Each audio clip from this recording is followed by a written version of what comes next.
পরিবার বিডিআর কল্যাণ পরিষদের আয়োজিত আজকের সংবাদ সম্মেলনের সম্মানিত সভাপতি এবং সাংবাদিক বিন্দু ভাই এবং কারা নির্যাতিত পরিবারের স্ত্রী সন্তান পিতা মাতা এবং স্বজনরা সবাইকে জানাই আমি শুভেচ্ছা এবং সালাম। আসসালামু আলাইকুম ওয়া রাহমাতুল্লাহ। প্রিয় উপস্থিতি, আজকে আমরা এখানে এই সংবাদ সম্মেলন করার কারণ বিডিআরে যে সমস্ত আমাদের বন্দী ভাইয়েরা এখনো কারাগারে নির্যাতিত অবস্থায় আছেন তাদের পক্ষ থেকে এই সংবাদ সম্মেলনের আয়োজন করা হয়েছে। প্রিয় উপস্থিতি, আপনারা সকলে অবশ্য অবগত আছেন 2009 সালে 25-26 ফেব্রুয়ারি তৎকালীন বিডিআর পিলখানায় তৎকালীন সরকারের ইন্ধনে একটি পরিকল্পিত হত্যাকাণ্ড ঘটানো হয়। যে হত্যাকাণ্ডে 18,519 জন সদস্যকে চাকরিচ্যুত করেন জেল জুলুমের অত্যাচারের মাধ্যম দিয়ে। এতেও তারা ক্ষান্ত হননি।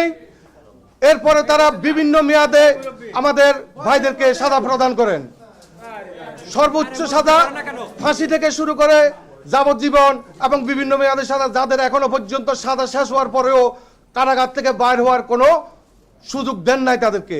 কিন্তু আমরা জানি, আমরা সকলে জানি একজন নাগরিক হিসাবে প্রত্যেকটা নাগরিকের, বাংলাদেশের প্রত্যেকটা নাগরিকের জামিন পাওয়ার অধিকার আছে।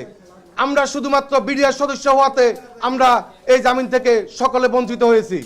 প্রিয় উপস্থিতি, আমাদের যে সকল কারাবন্দী ভাইয়েরা কারাগারে জীবনযাপন করছেন, যদি তাদের পারিবারিক ব্যাপারটা যদি আপনারা খোঁজ খবর নিয়ে দেখেন বুঝতে পারবেন তারা কত মানবতার জীবনযাপন করছে। একদিকে তাদের পরিবার ধ্বংস করতে হয়েছে, একদিকে তাদের জীবন ধ্বংস, একদিকে তাদের সন্তানের ভবিষ্যৎ ধ্বংস। এতগুলো মানবতার জীবন নিয়ে আমাদের বিডিআর পরিবারের জীবনযাপন করে যাচ্ছেন। প্রিয় উপস্থিতি, আজকে আপনাদের সকলের মাধ্যমে আমরা সরকারকে জানাবো এবং বাংলাদেশ সরকারের সকল উপদেষ্টা মহোদয়ের কাছ থেকে আমরা দাবি জানাচ্ছি, আমরাও চাই প্রকৃত খুনিদের সাজার আয়ত্তে রেখে তাদের বিচার হোক। তার সাথে সাথে এটাও আমরা চাই আমাদের কোনো নিরপরাধ জেলবন্দি ভাই যেন এই সাজার আওতায় না থাকে। তাই আমি আরো কিছু আপনাদের কাছে উল্লেখ করতেছি। তো তারা ক্ষান্ত হন নাই। আপনারা আমাদের জেলবন্দি ভাইদের কাছ থেকে যদি আপনারা গিয়ে শুনতে পারেন, দেখতে পারবেন ওখানে আমাদের অনেক জেলবন্দি ভাইকে নির্যাতন নামে এমন তো ভাবে করছে, ড্রিল মেশিন দিয়ে তাদেরকে ছিদ্র করা হয়েছে এবং গরম পানিতে তাদেরকে হিট দেওয়া হয়েছে এবং আয়ুপথে ডিম দেওয়া হয়েছে। এই কঠিন নির্যাতনগুলো স্বীকার করেও আমাদের বিডিআর সদস্যরা এখনো বেঁচে আছে এবং ভবিষ্যতেও তারা বাঁচার স্বপ্ন দেখেন। কিন্তু এই স্বপ্নগুলো আপনারা জাতির বিবেক, আপনারা আমাদের কাছে যে সমস্ত সাংবাদিক ভাইয়েরা উপস্থিত আছেন, আপনারা জাতির বিবেক, আপনাদের মাধ্যমে আমরা আমাদের এই খবরগুলো পৌঁছাতে চাই বর্তমান বাংলাদেশ সরকারের কাছে। আপনাদের এই খবরের মাধ্যমে যেন আমাদের কারা নির্যাতিত ভাইরা যেন সকল প্রকার মামলা থেকে অব্যাহতি পেয়ে যেন পুনরায় আমাদের মাঝে ফিরে আসতে পারেন এবং তার সাথে সাথে তাদেরকে জামিনের মাধ্যমে মামলা থেকে অব্যাহতি দিয়ে পুনরায় যেন তাদের সম্মান ফিরিয়ে দিয়ে তাদেরকে চাকরিতে পুনর্বহাল করা হয়। প্রিয় উপস্থিতি, এই ঘটনার সাথে তারা শুধু পিলখানাতে শান্ত হন নাই, পিলখানার ভিতরে এবং বাইরের বাংলাদেশের প্রতিটি স্থাপনায় তারা সর্বমোট 18,519 জন সদস্যকে ক্ষতিগ্রস্ত করেছেন। তারা বিভিন্নভাবে দায় দিয়েছেন যে বিডিআরের সদস্যরা বিদ্রোহ করেছেন। না, বিডিআর সদস্যরা কোনো বিদ্রোহ করে নাই। বিদ্রোহ করেছেন তৎকালীন সরকার। তার ক্ষমতাকে ফাঁকাভুক্ত করার জন্য এই বিডিআর ঘটনাটা ঘটাই দিয়ে তৎকালীন 25-26 ফেব্রুয়ারি উনি ফাঁকাভুক্ত করেছেন। একদিকে বাংলাদেশ সেনাবাহিনী মেরুদণ্ড ভেঙে দিয়েছেন, মনোবল ধ্বংস করে দিয়েছেন, আরেকদিকে বিডিআরের নাম পরিবর্তন করে বিজিবি দিয়ে তাদেরকে সাধারণ একজন গার্ড বানিয়ে তাদের মনোবল ধ্বংস করে দিয়েছেন। আগে বিডিআরের ছিল এক গুলি এক শত্রু, আর এখন আদেশ হয়েছে তাদের একটাই অস্ত্র, তুমি গাড়ি নিয়ে হাঁটবে, সিলিং আপ করে হাঁটবে, কিন্তু কোনো গুলি করতে পারবে না। প্রিয় উপস্থিতি, আজকে আমরা কোথায়, আমাদের বাংলাদেশ আজকে কোথায়? তাই আপনাদের কাছে আমি বলবো, আপনারা সকলে আমাদের পক্ষ হয়ে, আমাদের জেলবন্দীদের পক্ষ হয়ে সকলে মিলে আমাদের জেলবন্দীদের যেন মুক্তি হয় এবং এই মামলা থেকে তারা যেন মুক্তি পায়, এই ব্যাপারে আপনাদের কাছে দাবি জানাচ্ছি। প্রিয় উপস্থিতি, যদি আমাদের এক একজন জেলবন্দী পরিবারের আত্মনাদের কথাগুলো আপনারা শুনতে পারেন তাহলে বুঝতে পারবেন ওনারা কতটুকু সুখে আছেন, ওনাদের পরিবার কতটুকু শান্তিতে আছে, একমাত্র ওনারা অনুভব করতে পারবে। কিন্তু এই যে বিভিন্ন রুমে থেকে আমাদের এই ক্ষতিগ্রস্ত বিডিআর সদস্যদের বা আমাদের জেলবন্দী পরিবারদের দুঃখটা আপনারা বুঝতে পারবেন না বা ওনারা কেউ বুঝতে পারবে না।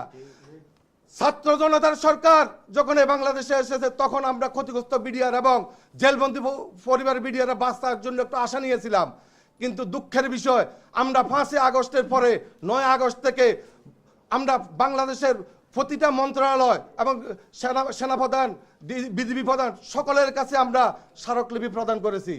এরপরে আমরা প্রতিটি জেলা পর্যায়ে আমরা মানববন্ধন করে স্মারকলিপি প্রদান করেছি, কিন্তু দুঃখের বিষয় তার কোনো সুস্থ জবাব আমরা পাই নাই, তার কোনো সুস্থ জবাব আমরা পাই নাই।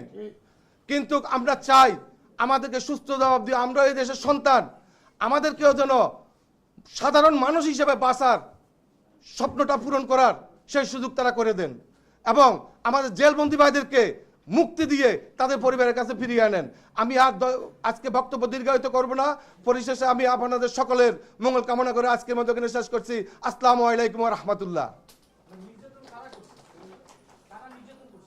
নির্যাতন আপনারা আসলে তখন বিভিন্নভাবে আপনারা মিডিয়াতে দেখেছেন, আপনাদের মাধ্যমে আমরা তো তখন বন্দী ছিলাম, আমরা কিন্তু বন্দী ছিলাম। হ্যাঁ, তো ওখানে বিভিন্ন সেল গঠন করা হয়েছে, সেলের মাধ্যমে মনে করেন আমাদের যে ভাইদেরকে যখন বর্তমানে কারাগারে যারা আছে তাদেরকে এমনভাবে নির্যাতন করছে, আমি পূর্ব উল্লেখ করে গেছি, গরম পানির হিট, নাকে নাকে গরম পানি, চোখে গরম পানি, আয়ুপথের ডিম, ডিল মেশিন দিয়ে ছিদ্র এবং চোখ দিয়ে বান্ধা, গামছা দিয়ে বান্ধে তাদেরকে রুমের ভিতরে পানি দিয়ে পানির ভিতরে ইলেকট্রনিক শর্ট দিয়ে ওদেরকে বসা রাখিছে, এরকম নির্যাতন করেছে। কিন্তু কারা করছে এটা আপনারা নিজেরাই জানতে পারছেন, তখন আপনাদের মিডিয়ার কাছ থেকে আমরা জানতে পারছি জিনিসগুলা, আপনারা মিডিয়ারা ক্লিয়ার করছেন এই নির্যাতনগুলো। যে নির্যাতনে পিলখানার আশেপাশে যে সমস্ত সদস্যরা ছিল, পরিবারগুলো ছিল, এই বিডিআরের হাহাকারের আত্মকার, তারা পর্যন্ত বসবাস করতে পারে নাই, তারা বলছে আমরা এলাকা ছাড়ে চলে গেছি। না না, কারাগারে বসে না, কারাগারের বাইরে টিএফ সেলে। প্রায় এখন আমরা বন্দী আছেন প্রায় 834 জন বর্তমানে বন্দী আছেন। সবাই সাজা দিছে, কাউকে দিছেন মৃত্যুদণ্ড, কাউকে দিছেন লাইফ সাজা, কাউকে বিভিন্ন মেয়াদে সাজা দিয়েছেন, আবার কাউকে বিস্ফোরক এইভাবে সাজা দিয়ে দিয়েছেন তাদেরকে। কিন্তু সাজা শেষ হওয়ার পরেও আজকে এতক্ষণ পর্যন্ত একজন সাধারণ দেশের নাগরিক হিসেবে তারা জামিন পাওয়া থেকে তারা সকল প্রকার সুবিধা থেকে তারা বঞ্চিত।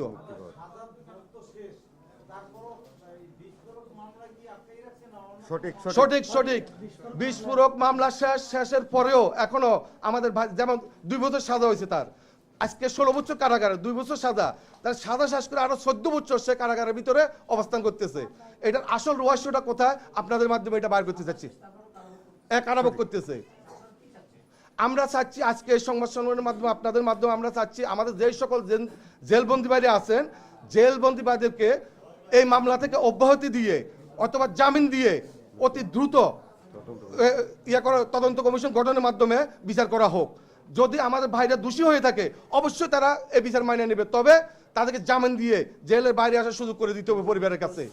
এবং আমরা চাই না যে এরকম কোনো নির্দোষ ব্যক্তি যেন এই মামলায় কোনো প্রকার যেন সাজাপ্রাপ্ত হয়, আবার তেমনি এইটাও চাই না যারা প্রকৃতম দোষী অবশ্যই পিলখানার ভিতরে বাইরে যারা সকলে দোষী আছেন এই মামলার আয়তা যেন আসে এবং উপযুক্ত সাজা হয়, এটা আমরা চাচ্ছি।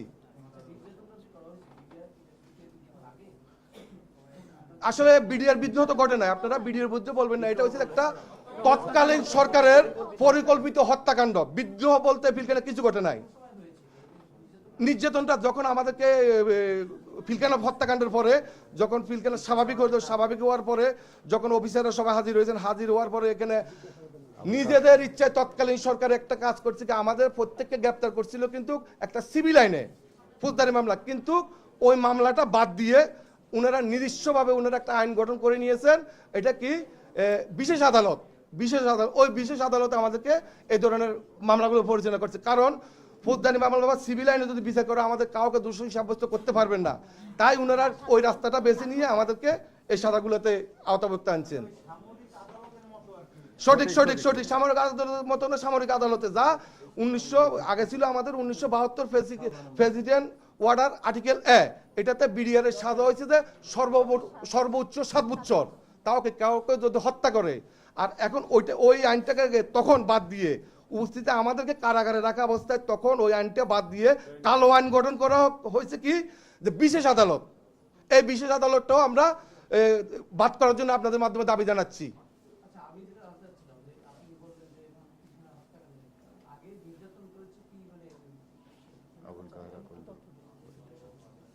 আমাদেরকে নির্যাতন করছে আমাদের যে পিলখানা হত্যাকাণ্ডটা হয়েছে তারপরে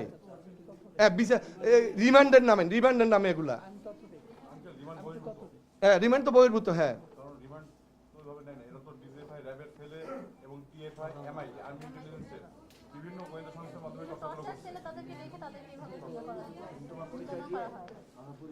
আসসালামু আলাইকুম, আমি অ্যাডভোকেট আব্দুল আজিজ, পিলখানা হত্যাকাণ্ডের ন্যায় বিচার প্রতিষ্ঠানের আহ্বায়ক।